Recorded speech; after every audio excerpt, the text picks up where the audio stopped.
it's much better to make mistakes early on and fast because those mistakes don't cost you much when you're starting out. It could have only cost $10,000. But if I never learned those lessons of risk management, money management, and I made those mistakes now, that'd be millions of dollars on the line. So it's way better to do those mistakes now. Everything is happening for you, and it's all a lesson. You just got to make sure you learn the lessons. Feels like everything's falling apart. Nothing seems to be going my way. And then looking back now, I'm like, those were the greatest teachers. And in the moment, you can't connect the dots. You can only connect the dots looking back. In the moment, it'll feel like the worst thing ever. And I always looked at it like, oh, that's the personal development cliche people say happens for you. And then I realized looking back at my life, everything was the learning lesson. And it all did happen for me, but you can only connect the dots looking back. Welcome to today's episode. I'm super excited because today's guest started trading at 18 years old with $10,000 and he quickly lost it all. So, we're going to talk about what it is that can make you get back on track when things aren't going quite the way that you want. Because whilst trading doesn't have anything to do with building a business, it does have to do with mastering the game at a mental level. So, Anmol, welcome to the show. Thanks for having me. Looking forward to chatting with you. Totally. When things aren't going well financially, it affects your confidence. It can really hold you back from making decisions. It can put you in that people talk about that flight or fight, but it can also really put you in a freeze. Hmm. So I want to go back right to the very beginning. You started trading at 18 years old with $10,000. I'm guessing that at $18,000, that was a real lot of money for you. Just share a little bit about that beginning journey and how you kept moving because now you've got a trading business, you teach trading. So obviously you didn't stay in that or you didn't enter that freeze or flight. Yeah, I always like looked at trading very similar to like my childhood with like video games, right? So hmm growing up, I was like an introvert, always spending time by myself or on the computer or playing games. So in trading, I had no idea what I was doing. Like I borrowed some money from my parents. I said, "Hey, I'm trying to start this new business thing. This is what I'm going to do in my life." And being like, Indian conservative parents, they never owned a stock in their life. And they already warned me. They're like, "Oh, this is gambling. Don't do it." I was like, "I really want to try this, my passion." And they gave it to me, $10,000 as a loan. And they said, "Okay." And, I heard my dad say to my mom, in the other room, he's like, "Oh, let him have it. He's going to lose it. Let him learn the lesson the hard way at this level. It's fine."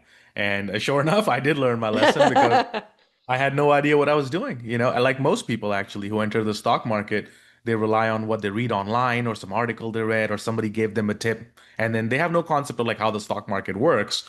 And then they buy the stock and they learn the lesson the hard way. And when I lost that, yeah, for a moment I was like, feeling pretty bad because A, how am I going to pay my parents back? B, what am I going to tell them? And then C, how do I going to proceed in my career now that I have no money left? Because trading is the business. This they say in the casino, you got to be in it to win it. But if you don't have any money left, you can't bet. If you can't Mm. bet, you can't win. So that was kind of the hardest journey. But then I also looked at it almost like a video game. Like in video games, when things get tough or when you lose, you try to find a different way. Hey, what if I go around this corner or that corner? So I looked at it in that regard. I'm like, what did I do wrong? Like, obviously, I didn't know what I was doing. So I need to find mentors. I need to find people that I can learn from, people who are already doing it. Mm. And then I started like writing articles online. I published a blog and I was very honest in the blog. I said, hey, I'm really passionate about the stock market. I've done a lot of studies, I've done a lot of research, but I don't have any money, right? But here's my research. And I put it up on the blog. And then one day I got hit up by like Yahoo Finance and some other publications. They're like, your actually articles are really good. Do you want to become a freelancer for us? And we'll pay you, $1,500 or whatever an article. In my mind, I was like, as a college student, $1,500? I'm gonna write 10 of them, So then I wrote a lot of those articles to bring back that money that I had. And then with the second time I got the money, I was like, okay, I have to learn to do this the right way because there's a difference in research and there's the difference in actually applying and deploying your Yes. money. Very big difference. So then the second time around, I actually found mentors and learned to do it the right way. Mm. In your analogy, it's like the mentors with the cheat codes.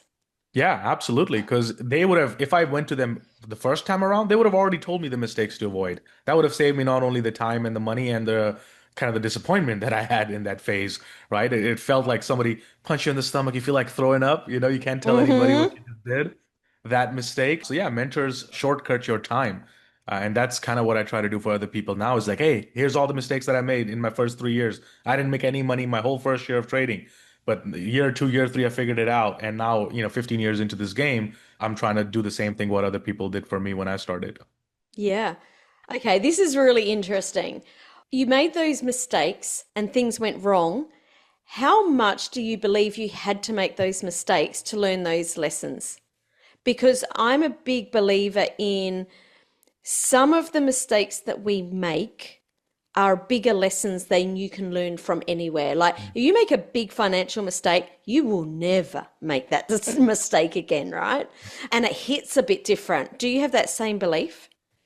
100%. And it's much better to make mistakes early on and fast because those mistakes don't cost you much when you're starting Yeah. out, right? It could have only cost $10,000. But if I never learned those lessons of risk management, money management, and I made those mistakes now, that'd be millions of dollars on the line. So it's way better to do those mistakes now. And I actually write about this in my book. The last chapter of the book is called The Silver Lining, how everything is happening, for you, and it's all a lesson. You just got to make sure you learn the lessons.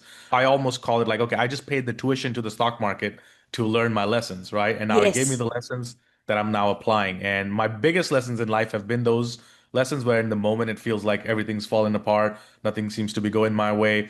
And then looking back now, I'm like, those were the greatest teachers. And in the moment, you can't connect the dots. You can only connect the dots looking back. In the moment, it'll Yes. feel like the worst thing ever. And I always looked at it like, oh, that's the personal development cliche people say happens for you, blah, blah, blah. And then I realized looking back at my life, everything was the learning lesson. And it all did happen for me, but you can only connect the dots looking back. Yeah. I just want to mention that the book that you're talking about is Prepping for Success. We're going to talk about it more at the end of the episode, but I just want to close that loop in case people are thinking, what's he talking about? Thank you. How has trading shaped your ability or those kind of early lessons to make decisions quickly in business? Or has it shaped your decision making process?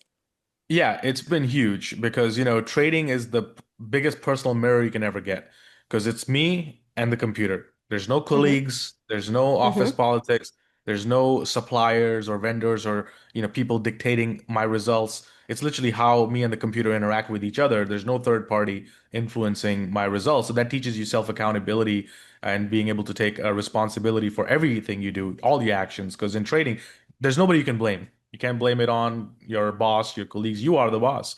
And I think the hardest thing for traders, and which is very similar to entrepreneurship and being in business, is the self-accountability part. Because Mm, growing up, our parents are telling us what to do. Then you go to school, your teachers are telling you what to do. Then you go to college, your professors are telling you what to do.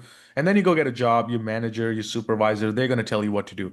But when you are an entrepreneur, you're running your own business, you're a trader or investor, nobody is going to tell you what to do. You have to tell mm, yourself what to do every single day or what the right thing to do is. So you got to be good at coaching, even if it's not coaching for others, but to be able to coach yourself into doing the right things that need to be done. So it's the biggest lesson, and it applies across the board in all my other business ventures as well, is the ability to wake up and tell yourself what to do for today because nobody's going to tell you. And there's also no consequences.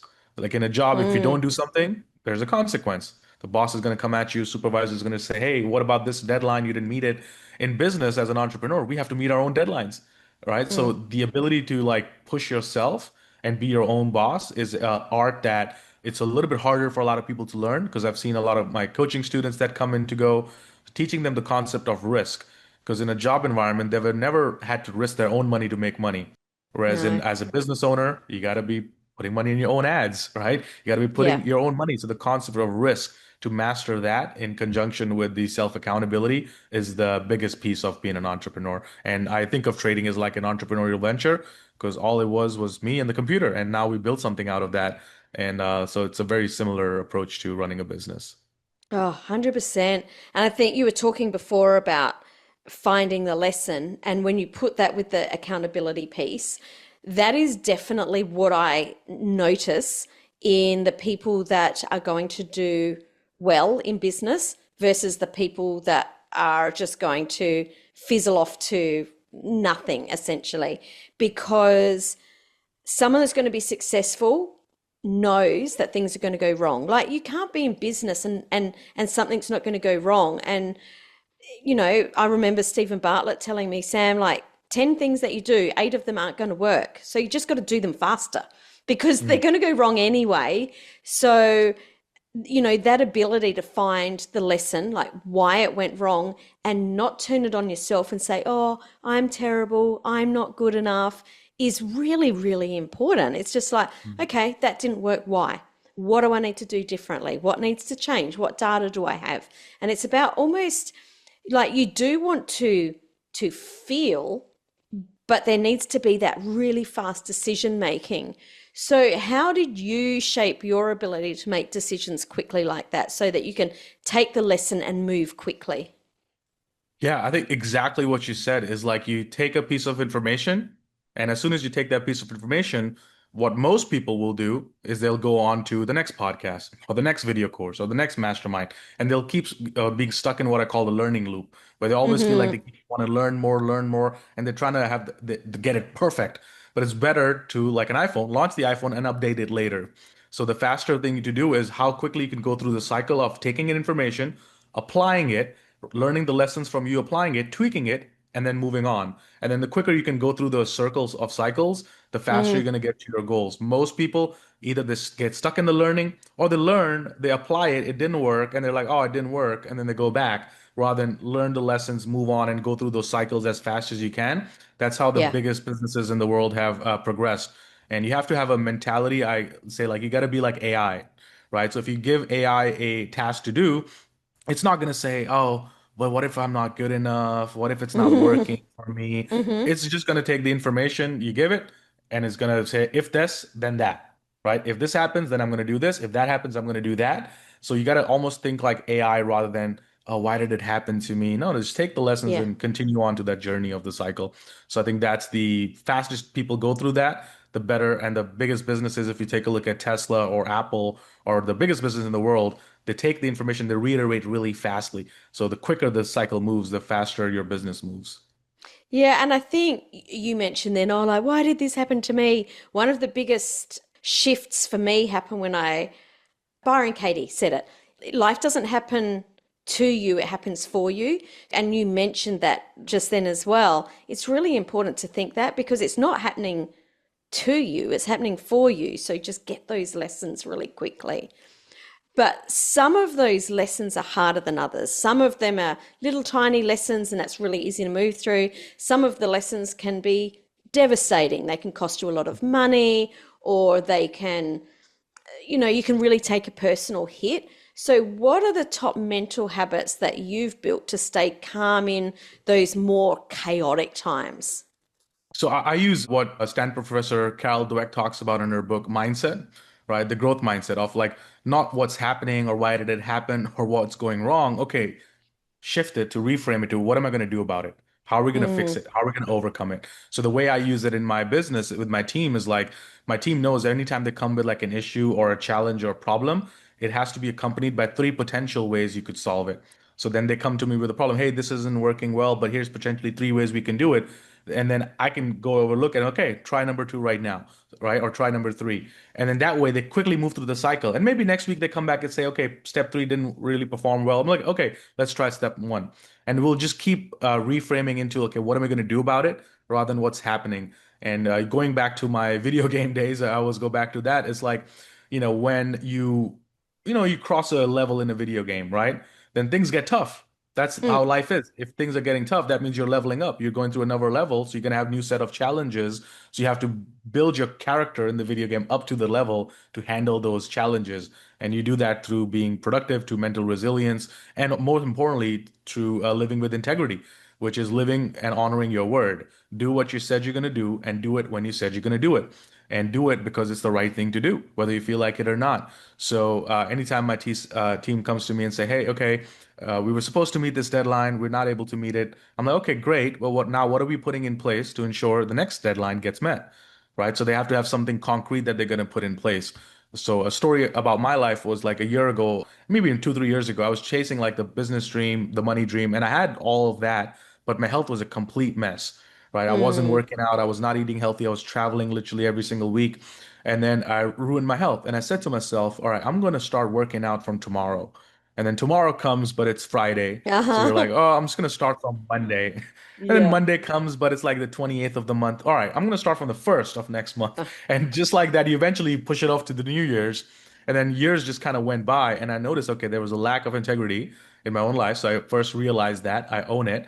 And then I say, okay, apologizing for that is not going to fix it. Oh, I'm not going to do it again. No, you will do it again, right? We're humans. Mm. So what am I putting in place to ensure that that gets handled? So for me, that looked like, okay, getting a personal trainer. He shows up at Hmm. my house the same time, same day. So then automatically, naturally, I work out. I'm not going to send him back, right? Yeah. Or when it comes to food, it was like a meal delivery service or getting a chef to cook your Mm. meals. So now that I handled that, so I put things in place to ensure that my lack of willpower in that moment is not going to take me away from the goal. So what are you putting in place to tackle those challenges? Because it will happen again. It's a human nature. So we have to Hmm. put things in place. Mm. What are some of the things that you've put in place in your business, just for some examples? So with business, one of them I mentioned, where the team has to accompany a problem with three potential solutions, right? So that gets them thinking in that frame of mind. And then B, me leading with integrity, meaning if they give me a task, hey, Anmol, we're trying to launch this new Facebook ad thing. We need a video from you to do this. Then I'm like, okay, when do you need it by? They'll give me a date and I will deliver it by that date. So then I'm leading by example so that they know next time they give me a deadline, I'm expecting the exact same thing. And then they deliver it to me on time as well. So I think that has a couple of the things have set in place. And then we also write down like our six needle moving things every week as a team. And then I do it personally Hmm. for myself every day, right? So every night I write down. So after we get off the podcast, I'm going to sit down, I'm going to write down and plan my tomorrow and say, okay, what are the six needle moving things I need to do in my own business to move the needle forward? And then so tomorrow I wake up, I don't have to think what my task list for Mm. today is. What should I work on today? Because you've already lost the day if you wake up and think about that. Whereas I've Yeah. already planned it the night before, and all of those six things will assign a time slot on my calendar, and I just go one by one through that. And some days I'll finish those six things by 12 noon, right? And then I have all the rest of the day to guilt-free spend as much as I like. Some days I'm going to be in front of my computer till 11 p.m. finishing those six things. But until those six things get done, I don't look at my emails. I don't look at anything else. So that keeps the needle moving forward day to day, week to week. I love that. Do you have a framework to choose those needle moving activities? Yeah, so I always tell people like, pick two or three that are like professional tasks related to your business, and maybe pick one or two like personal tasks. So for me, let's say it's health, or for some people it might be date nights or relationships, or building a community, or touching base with friends. So I try to have like at least a balance between three personal tasks and like three business tasks.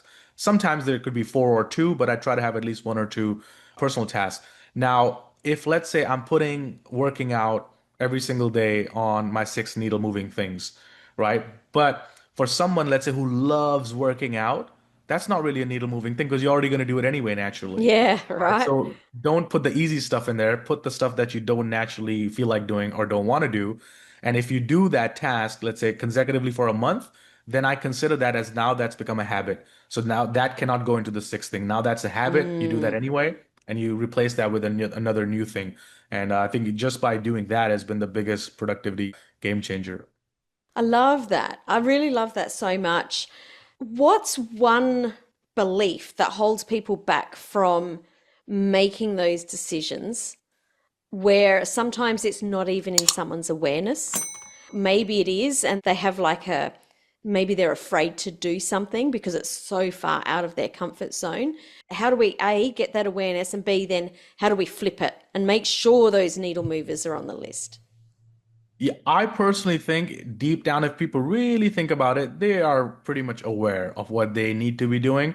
They just have to own up to it. So every time I do this exercise, I'm like, all right, everybody close your eyes and think about, okay, that one thing that you've been saying you're going to do that you haven't done, something you've been putting off. The first thing that comes to your mind, that's the right thing. That's the one to focus on. And everybody usually has that one thing that they've been putting off.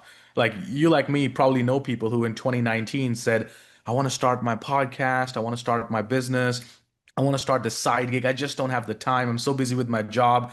And then comes 2020, you had all the time in the world to do exactly that, and you still didn't do it. So there's a disconnect between what our words are saying we want and what our actions are showing us. So the moment we can learn to bridge that gap between our word and our actions, That's when you start living life by design rather than by default. So Mm, step one is realize it. Step two, own up to it. And then step three, don't apologize for it. Just say, okay, it happened. I acknowledge it. Now here's what I'm putting in place to ensure that doesn't happen again. And creating that self accountability or discipline. Because I think a lot of people are waiting for permission mm-hmm, from somebody or for somebody to come and tell them what to do. But they deep down already know what the right thing to do is. They just have to create the discipline in a way to do that. And I think when life gets challenging, when you're forced into that position, then you really get that. I think there's a deep down why that a lot of successful people that I know have, whether it's proving it to somebody or somebody said something to them early on in the childhood, and they kind of hold on to that. And it's okay to use that for a time period to build what you want to build, mm-hmm. but then eventually you have to learn to let that go and start to do it for yourself. But I think deep down is taking some time off your devices and like really sitting with yourself and really thinking about what are some of the things that I've been saying I'm going to do or I wanted to do. And if you don't come up with anything, ask five of your closest friends or family members, what's something I have been saying? You'll get answers. You might not want to hear it, but you will get Yeah. answers. Yeah, I like that. How often do you take time out to do that thinking? Because I know, Bill Gates takes a week off at a time and, takes all his books away from him and just, uses that time. I think they call it deep thinking time, where it's just like really pulling back. How often do you do that? And what importance do you place on that? So I tackled that in three different ways. So one, I literally do it every night. So for me, it looks like when I wind down my work routine, it's dark now. It's winding down time. I'll put on my headphones, usually instrumental music, and I just kind of sit with my own thoughts, but not like most people where they'd have the headphones, but they're also browsing their devices. That's not the way to do it. Mm-hmm. You put on some nice instrumental music, you sit by your window, and you just start thinking about, your day or how it went. And then the other thing I do is I have another journal that I created. It's called the Success Journal, which is accompanied to the book. So in that journal, every morning, first I'll start the day with gratitude. So I'll write down what am I Mm. grateful for, right? And then I'll write down what could make today a great day. And I'll write that down.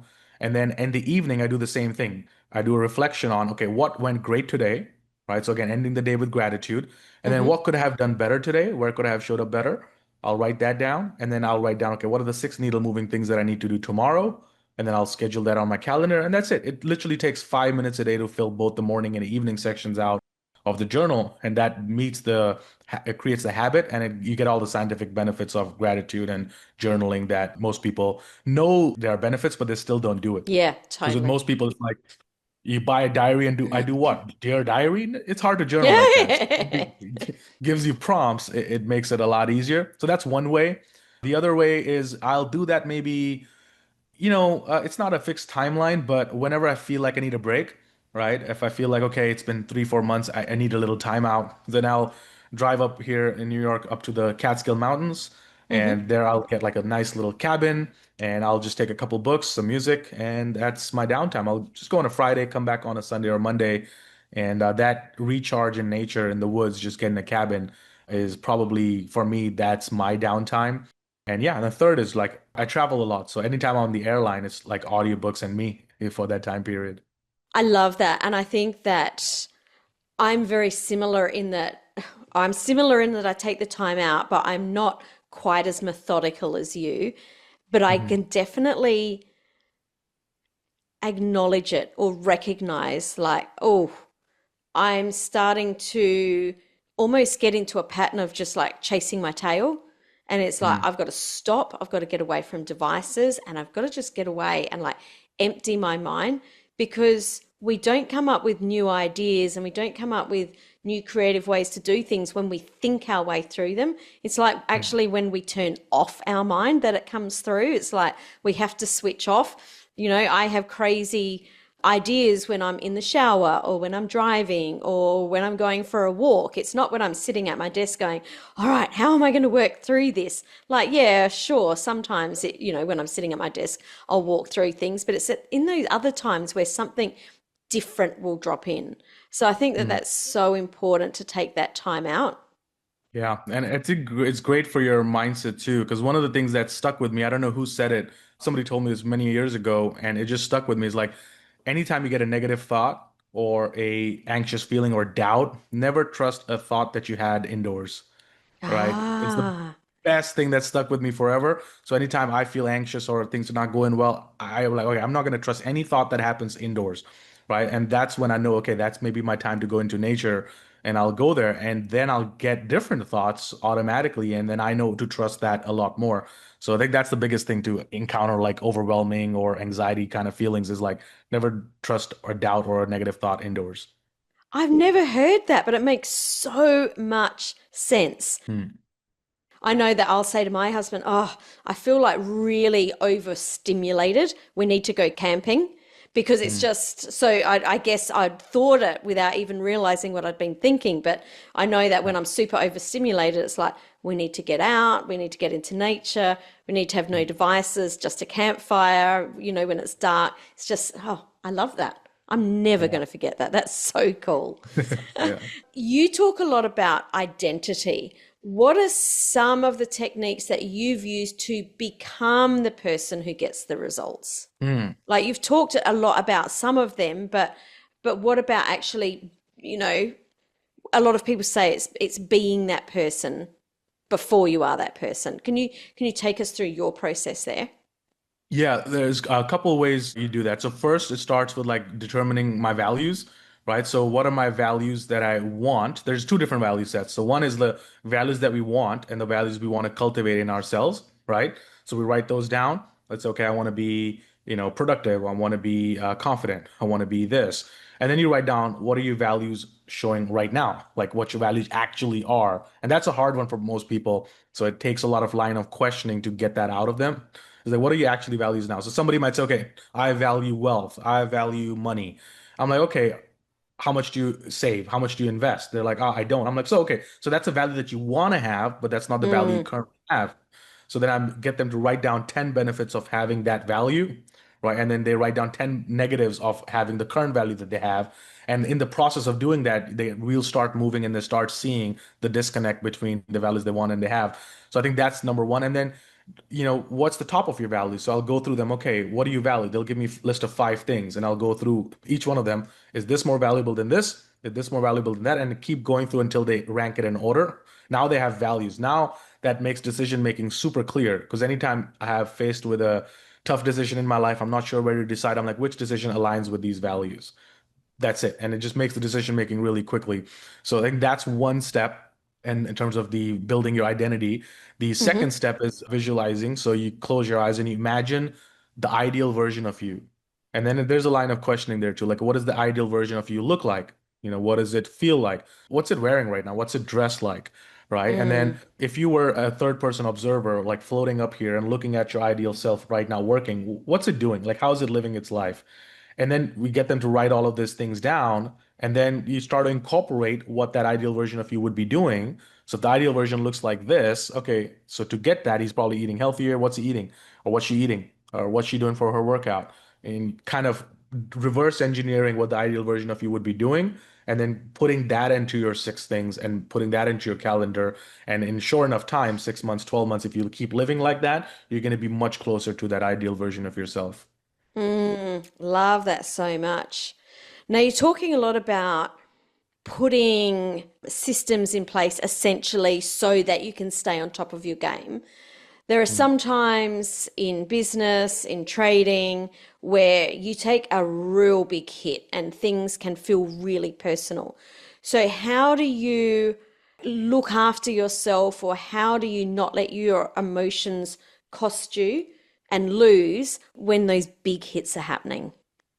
Yeah, so I think first thing I always say is like whatever the reason was, like if you really own your responsibility, then I take responsibility for everything. No matter even if it is not mine, but it's like I take it anyway because as long as you put it on external circumstances, other people, you've just given your power away and there's nothing you can do about it because now you're a victim. Now you're in the victim energy, you're gonna Mm-hmm. stay there. So even if I know that somebody did me wrong or whatever, like I'll still own up to that because, well, who pushed the button? Who took the trade? Who took the investment? Or who did the deal with them? Right? Why didn't you not read the contract? Right? All those things. So it's all on me. So I take the ownership because now I have the power. I'm not giving my power away. I'm not a victim, the person in charge, and I make those decisions. And I can choose to make a different decision going forward. And sometimes you need to feel it too. That's when I would probably go out for a walk or go out in the nature and like get some perspective on myself and my life. And then it all comes down to, well, I asked for it. Because like if I wanted this in my life, then if you want success, then you got to know the cost of success, right? You're taking a responsibility. And yeah, I think it just comes with extreme like ownership, what he talks about in his book, as well as taking responsibility, taking ownership, and then including frameworks from Carol Dweck's book. Okay, what are we going to do about it now? It's already happened. It's already done. Either we can sit here in this victim energy and stay here forever, nothing's going to change, or I can try a different thing and maybe things change. So Mm, the better road to take, one road is I keep going the victim energy, things are going to stay the same, probably going to get worse. Or I hmm take a different road. It might still not work, but there's a chance on this road that it might work. So I might as mm. well make the better decision. But yeah, I think I know a lot of people get stuck in that energy too. But I think in that moment, you need to take some time off, get some perspective, and know you signed up for this, right? Whatever you signed up for. Yeah. Anything good in Yeah. life comes with challenges and obstacles. So did you sign up for it? Are you ready for it or not? And it's okay if you're not. But to get yourself to be mentally resilient is the biggest key there. Mm. Now, at the beginning of the interview, you talked about your book, Prepping for Success. What inspired you to write that book? I originally wrote it for myself. I wrote it on things that I need to do in my own life to get the level of success that I wanted. So it was originally notes to myself. Like I was working a lot on myself because trading will bring out the best in you. It could also Hmm bring out the worst in you. When money's on Mm. the line, I mean, you could feel all spectrum of emotions, fear, greed, doubts, all those things. And I realized trading was like the biggest personal development journey I've ever embarked on. And I also had a lot to work to do with myself too. I've always been a student of psychology, personal development, and what moves people. And growing up as an introvert, I would always be like the person sort of like in the conversation, but I'm kind of observing the conversation. Like I'm in it, I'm with with the group, but I'm not the one engaging. I'm kind of observing, and I learned hmm to kind of read patterns in people on why they do certain things, what moves them, what inspires them. And then I did it originally for myself because I was trying to get better myself, get myself out of my own introverted shell and to be able to create what I wanted to create. So I wrote it for myself, attended a lot of mastermind groups, courses, mentors, coaches, spiritual retreats. And I wrote it, okay, these are the 10 common things that I've learned that I need to do. And I actually went out and applied that. And then I got the level of success that I wrote it down. So then eventually I said, okay, if I can, it works. It's a framework now. So I could help a lot of people with that. Because if they don't have hundreds of thousands of dollars that I spent doing and learning all this information, hiring all these people, or even the time, even if they have the money, not the time that I when studying this, if I could break it down into just 10 keys for people that they can start applying, then they will absolutely start living life by design. So that was kind of the inspiration for that. I love that so much. Where can people go to get a copy of Prepping for Success? Yeah, I'd love to give your listeners a free copy of my book. And yeah, there could be a link in the in your description, but it's just the website go.unmol.net. I love it. And yes, that link will definitely be below. And I love this so much because, we're taught that business is all about marketing and sales and systems, and it is. But if we don't have the right mindset to be able to implement those or carry them through, then it's all just information not being Yeah. applied, right? And, I see it so much that we're all human, we're all living a human experience. No one, not any of us can get it right 100% of the time. But I think being aware and understanding that we need to take those lessons and what those lessons can help us do to move forward is huge. And like I said, it's the piece that I see between the people that are successful and the people that go, yeah, this isn't for me. Mhm. So, if someone's listening now and they're stuck in doubt or fear right now, some of those things that we're talking about, what's one small shift that they can make today that will move the needle? I think a couple things. So one of them, what you just mentioned, is like your systems are only as good as your ability to actually stick to and follow it, right? And your ability to stick to and follow it is only as good as how you persevere when things are not working, right? That's the thing. Because when things are working great, it's so easy to enjoy our business. Yeah. Everything's going great. Our ads are converting. Everything's awesome. When things not working, that's your ability in that moment to steer yourself in the right direction is one of the biggest keys. And it starts with what we talked about earlier in the episode is the integrity piece, like honoring your word no matter your spiritual beliefs or your religious beliefs, In the Bible, it says, the beginning there was the word. Let your yes be yes, let your no be no. You go back to the Hindu traditions in the Gita, it talks about satya, the truth of your word. Marcus Aurelius, Stoicism, Buddhism talks about honoring your word. So if you start living just with this one little piece of nugget, which is just make sure whatever words you come out of your mouth, you really mean it and you really act on it. Otherwise, don't even say it. Because what happens is Mm, when we say we're going to do something, we don't, then that creates low self-esteem. Then low self-esteem leads to low self-confidence. And then low self-confidence is how you show up in your day-to-day life. And the only way to break that cycle is to be really conscious of the words you're saying and really make sure you mean it. Otherwise, don't, it's better not to even say it. Because what happens is when we say we want to do something and we don't, next time you set a goal, your unconscious mind's like, you're full of it. You're not going to do it. You're just going to push it. You're going to push it to next Monday. And that little micro negotiations we make with ourselves, I'll do it next week, we're just pushing the buck forward on our own goals. So mm, honoring your word is the biggest thing, piece of advice, combined with not getting stuck in the learning loop. People brag online these days, how many books I've read. I've done so much learning. I'm like, okay, but your life doesn't demonstrate you taking action on any of that.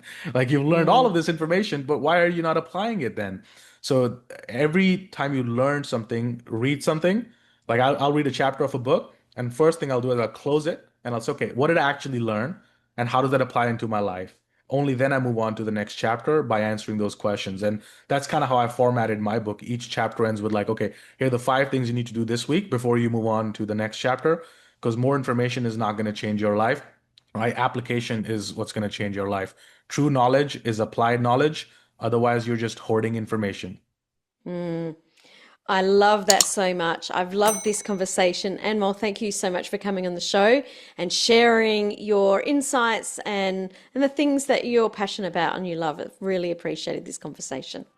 Thanks for having me. It's great chatting with you.